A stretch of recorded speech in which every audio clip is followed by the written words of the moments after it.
स्लिष्टा क्रिया कस्यचिदात्म संस्था संक्रांतिरन्यस्य विशेषयुक्ता यस्य उभयं साधु सशिक्षकानां धुरि प्रतिष्ठापयितव्य एव. காளிதாச மகாகவிக்கு கவிகுல குரு என்னும் பெருமை உண்டு. ஆம், காளிதாச மகாகவி எழுதிய காவியங்களின் சுவையை அறிஞர்கள் ரசித்து ரசித்து மகிழ்கிறார்கள். அதில் மாளவிகா அக்னிமித்ரம் என்பது ஒரு நாடகம். அக்னிமித்ரன் என்னும் அரசன் ஒரு பெண்ணை காதலித்து மனம் புரிந்து கொள்வது, இது முழுவதும் சிருங்கார ரசத்தை வளர்க்கக்கூடிய ஒரு காவியம், ஒரு நாடகம். நாடகத்தின் விஷயங்கள் நம்முடைய ராமானுஜ வைபவத்திற்கு துளியும் சம்பந்தமில்லாத விஷயங்கள். ஆனால் அதில் காளிதாசன் உபதேசமுகமாக ஒரு விஷயத்தை சொல்லுகிறார். குரு என்பவருடையதான பெருமைகளைத்தான் நாம் தற்பொழுது பார்த்து வருகிறோம்.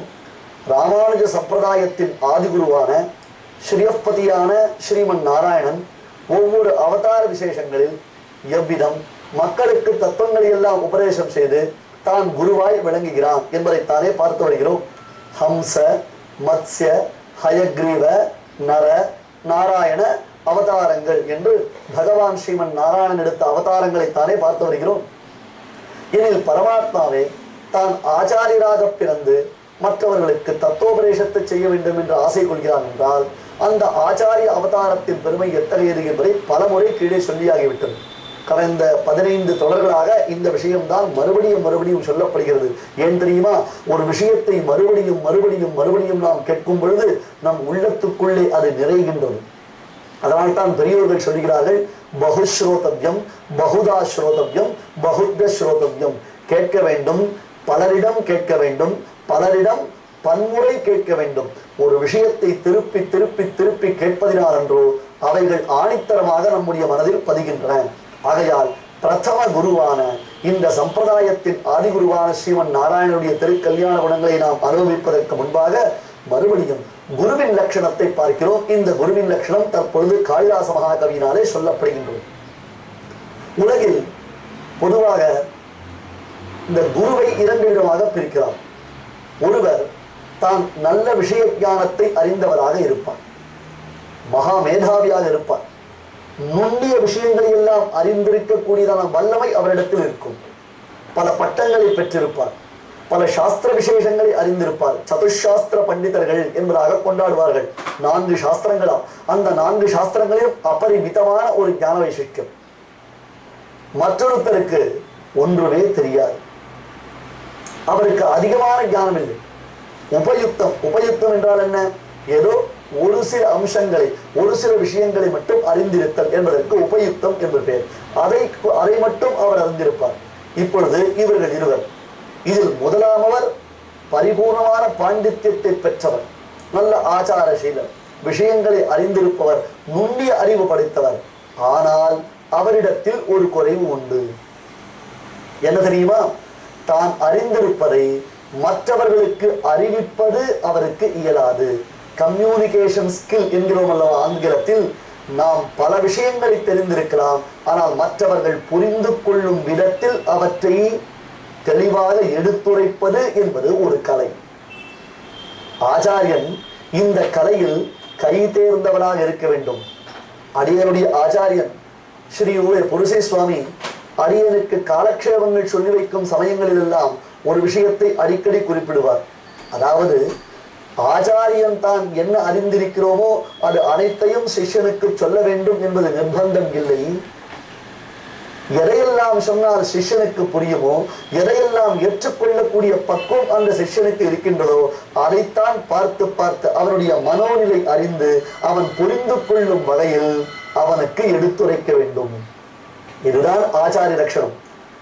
எனில் முதலில் சொல்லப்பட்டவர் பல விஷயங்களை அறிந்த பரிபூர்ண ஞானம் உடையவராக இருந்தால் கூட யாராவது ஒருவர் கேள்வி கேட்டாலோ அல்லது அவரிடத்தில் அமர்ந்து யாராவது கல்வி பயிலுவதற்கு வந்தாலோ அவர்களுக்கு புரியும் வகையில் விளக்கும் சாமர்த்தியம் இல்லாமையினாலே இவர் தம் கல்வி அறிவு இவருக்கும் பயனில்லை, இவரால் மற்றவர்களுக்கும் பயனில்லாததாக விளங்குகிறது.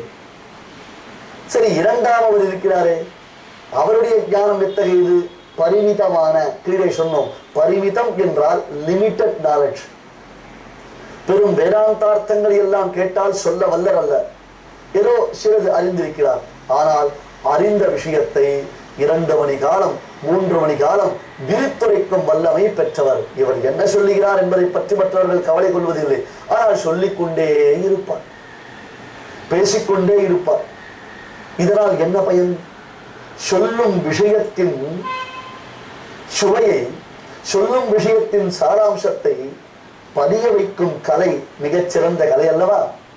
தற்பொழுது இவ்விருவருக்குமே ஆச்சாரியன் என்னும் பெயர் பொருத்தமற்றதாய் இருக்கின்றது.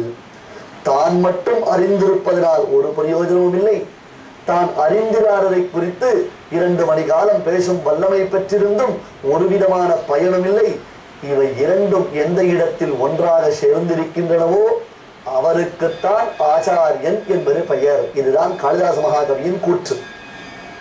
சிருஷ்டா கிரியா கஸ்யஜித் ஆத்ம சம்ஸ்தா சங்கராந்தி ரங்கஸ்ய விசேஷயுக்தா யஸ்ய உபயம் சாது சிக்ஷகானாம் புரி பிரதிஷ்டா பயிதவ்யேவ. ஐயா, ஆச்சாரியன் தான் தெள்ள தெளிவாக கசடர விஷயங்களை கற்றிருக்க வேண்டும். கற்க கசடர, கற்றவை கற்றபின் நிற்க அதற்கு தக சொல்லுகிறோம் அல்லவா? அற்புதமாக திருவள்ளுவர் குறிப்பிட்டாரே, கற்றவற்றை கசடர கற்க வேண்டும். எதையெல்லாம் நாம் கற்க வேண்டுமோ அதனை கசடர கற்க வேண்டும். அதன் பின்னர் அந்த கற்றலின் பயன் என்ன, அறிந்ததின் பயன் என்ன, கற்றதினால் ஆன பயன் என்ன, அது காட்டும் வழியில் ஒழுக வேண்டும். அது காட்டும் வழியில் நாம் நடக்க வேண்டும். அடுத்தது, நாம் கற்றதை, நாம் அறிந்திருப்பதை நமக்கு நம்மிடத்தில் வந்து சிஷ்யர்களாய் இருப்பவர்களுக்கு நாம் எடுத்துரைக்கும் வல்லமை பெற்றவர்களாய் இருக்க வேண்டும். உணர வேண்டும், அவர்களுக்கு உணர்த்த வேண்டும்.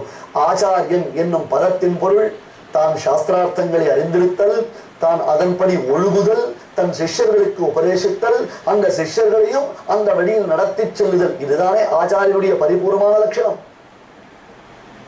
ஆகையால் அன்றோ எஸ் உபயம் சாது சிக்ஷகானாம், தான் அறிந்திருத்தல், அறிந்திருப்பதை மற்றவர்களுக்கு ஐயம் திரிபர உரைக்கும் வல்லமை பெற்றல், இவை உடையவன் தான் ஆச்சாரியனாக முடியும். அடுத்தது இன்னொருத்தர் இருக்கிறார், விஷயம் அறிந்தவர், சிஷ்யர்கள் வந்தால் அவர்களுக்கு சொல்லிக் கொடுக்கும் வல்லமை பெற்றவர். ஆனால் சபை நடுவே பேசுவதற்கு கூசுவார். சபை நடுவே பேசுவதற்கு இவருக்கு நாக்கு குளறும். பல பெரியோர்கள், பல பண்டிதர்கள் நிறைந்திருந்த சபையை பார்த்தாலேயே உள்ளுக்குள்ளே ஒரு நடுக்கம் உண்டாகும். ஸ்டேஜ் ஃபியர் என்கிறோம் அல்லவா ஆங்கிலத்தில், சபா கம்பம் என்பதாக பெயர். அந்த நடுக்கத்தினால் சொல்ல வந்தது மாற்றிவிடும், உடம்பில் வியர்த்து கொட்டும், நாக்கு துடிக்கும், புருவங்கள் துடிக்கும். என்ன செய்வது, எப்படி செய்வது, எப்படி சொல்வது என்பது தெரியாமல் திகைப்பார், தவிப்பார். அதுவும் பிரயோஜனம் இல்லை. லப்தாஸ்பதோஸ்மீதி விவாத பீரோஹோ திதிக்ஷமானஸ்ய பரேண நிந்தாம் யஸ்ய ஆகம கேவல ஜீவிகாயை தம் ஞானபண்யம் மனுஜம் வதந்தி. விவாதத்தில் கலந்து கொள்வதற்கு தயக்கம் உண்டு இருந்தாலும் சரி, அல்லது தன் கல்வியை விலை பேசினாலும் சரி, ஒரு இடத்தில் வந்து சொல்ல வேண்டும், ஒரு இடத்தில் பேச வேண்டும், இந்த வசதிகள் எனக்கு செய்து கொடுத்தால் தான் நான் சொல்ல முடியும், பேச முடியும் என்றால், எஸ்ய ஆகமஹா கேவல ஜீவிகாயே, எவருடைய கல்வி விலை பேசப்படுகின்றதோ அந்த கல்வி போதிப்பவனுக்கு மட்டும் இல்லாமல் அவனிடமிருந்து போதனை பெறுபவனுக்கும் பயனற்றதாகி விடுகின்றது. அதற்கு ஒரு பிரயோஜனமும் இல்லை. ஆகையால் தான் அறிந்திருக்க வேண்டும், தான் அறிந்திருப்பதை மற்றவர்களுக்கு தெள்ளத் தெளிவாக சொல்லும் வல்லமை பெற்றிருக்க வேண்டும். ஒரு பொழுதும் கல்வியை வியாபார பொருளாக்கி விடக்கூடாது, அதனை விலை பேசக்கூடாது. இருந்தாலும் கற்றோரை காமுறுவர் என்னும்படியாக கற்றவர்களின் மேன்மையை உணர்ந்து அவர்களின் தேவைகளை அறிந்து குறிப்பறிந்து நாம் அதனை நிறைவேற்ற வேண்டுமே தவிர்த்து அவர்கள் வாய்த்திறந்து நம்மிடத்தில் கேட்கும்படியாக வைத்துக் கொள்ளக்கூடாது. இது சிஷ்யனுடைய கிருத்தியம், சிஷ்யனுடைய லட்சணம். இது நம்மிடத்தில் ஆச்சாரியன் என்ன எதிர்பார்க்கிறார் என்பதாக நாம் எதிர்பார்த்திராமல் அந்த ஆச்சாரனுக்கு என்ன தேவை என்பதை நாம் அறிந்து அதை நிறைவேற்றக்கூடியதான அளவிற்கு நாம் குருபக்தியுடன் திகழ வேண்டும். ஆகையால் ஆச்சாரியனும் தன்னுடைய கல்வியை வியாபாரமாக்கக்கூடாது, விலை பேசக்கூடாது. சிஷ்யர்களும் அவருடைய மேதாவிலாசத்தை, ஞானத்தை, வைராக்கியத்தை, அனுஷ்டானத்தை உணர்ந்து சிஷ்யர்களும் அவரிடத்தில் வர்த்திக்க வேண்டும். இத்தகைய பெருமை வாய்ந்தவருக்குத்தான் ஆச்சாரியன் என்னும் பட்டம் நிலைத்திருக்கும். ஆகையால் அன்றோ எம்பெருமான் தான் ஆச்சாரியகத்துவம் செய்ய வேண்டும் என்று ஆசை கொண்டான். அன்னமாய் அன்று அருமறைகள் ஈந்தானே என்னும்படியாக ஹம்சாவதாரத்தை எடுத்தான். நீரக்ஷீர விபாகத்தை செய்வதை போல பாலையும் தண்ணீரையும் கலந்து வைத்தால் அன்னப்பறவை எவ்விதம் பாலை மட்டும் தான் உறிந்து கொண்டு அந்த தண்ணீரை விட்டு விடுவோ அதுபோல சாஸ்திரத்தில் நமக்கு தேவையான அம்சங்களை மட்டும், ஏனென்றால் சாஸ்திரத்தில் பல விஷயங்கள் இருக்கின்றன, எல்லாவற்றையுமா நாம் ஏற்றுக்கொள்ள வேண்டும்? எல்லாவற்றையும் நாம் அறிய முடியுமா? நீரக்ஷீர விபாகம் செய்ய வேண்டும். அந்த நீரக்ஷீர விபாகத்தை பாலையும் தண்ணீரையும் கலந்து வைத்தால் தண்ணீரை பிரித்து பாலை மட்டும் அருந்தும் பக்குவத்தை அன்னப்பறவை பெற்றதை போல பகவான் ஹம்சாவதாரத்தை செய்தான், பிரம்மதேவருக்கு உபதேசத்தை செய்தான். அதுபோல மத்ஸ்யாவதாரம் செய்தான். இந்த மத்ஸ்யாவதாரம் வேத சம்ரக்ஷம். ஏனென்றால் அனைத்து அவதாரங்களுமே வேதத்தை ரட்சிப்பதற்காகவே ஏற்பட்டன. வேதத்தை ரட்சிப்பதற்காகவே ஏற்பட்டன. உலகத்தில் சாஸ்திரங்களில் மிகச்சிறந்த சாஸ்திரம், தலையாயது சாஸ்திரம் எது என்று கேட்டால் அது வேதம் தான். அந்த வேதத்தை உபதேசித்த வள்ளலாக பரமாத்மா திகழ்வதினாலென்றோ அவன் பிரதமாச்சாரியனாக விளங்குகிறான். ஹம்சாவதாரம், மத்ஸ்யாவதாரம், அடுத்தது ஹயக்ரீவாவதாரம். வித்யைகளுக்கு அதிதேவதை, அதிபதி, ஆதாரம், சர்வ வித்யானாம் ஹயக்ரீவம் உபாஸ்மகே என்று கீழே சொன்னோமே, அந்த ஹயக்ரீவ அவதாரத்தை எடுத்து மதுகைட்டவர்களினாலே கவர்ந்து செல்லப்பட்டதான வேதத்தை மறுபடியும் மீட்டெடுத்து பிரம்மதேவருக்கு உபதேசம் செய்தான்.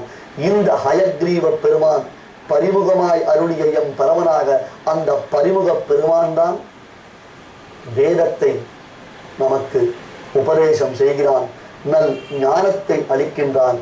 ஆச்சாரிய அவதாரம் எடுத்து அற்புதமாக ஹயவதனாக நமக்கு சேவை சாதிக்கக்கூடிய சுவாமி ராமானுஜரின் ஆராத்திய தெய்வமான அந்த பரிமுக பெருமானை நாம் போற்றுகிறோம்.